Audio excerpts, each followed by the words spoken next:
Hello guys! Dahil sa sobrang init na ngayon, gagawa tayo ng pampalamig at ito ang ice cream. At hindi na natin ito nilagyan ng condensed milk.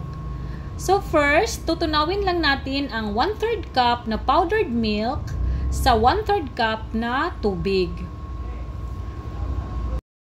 Pagkatapos, lagyan natin ng half teaspoon na vanilla extract.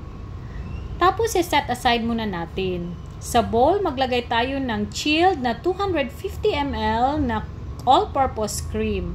Tapos, ibibit lang natin. At lagyan na natin ng 1/4 cup na powdered sugar. So, ito yung nagpapatamis, guys, yung powdered sugar.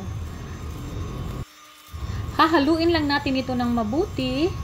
At pagkatapos, ilagay na ang ating tinunaw na powdered milk. So, ibibit natin ulit ito hanggang sa maging soft peaks lang siya, guys. Parang ganito.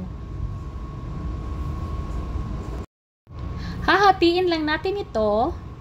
Tapos yung kalahati, lagyan natin ng 2 tablespoon na cocoa powder. So, ito yung ginamit ko, guys, na cocoa powder. So, mix natin. Pagkatapos, ilalagay na natin sa ating mga piping bag. I-alternate lang natin ito sa ating mga lagayan.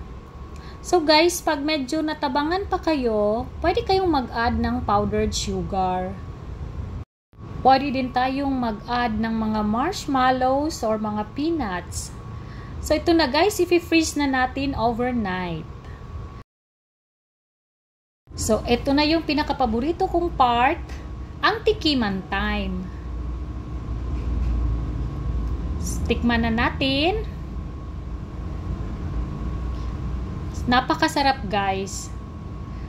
I'm sure magugustuhan nyo to. At hindi pa mahal yung mga ingredients na ginagamit natin dito.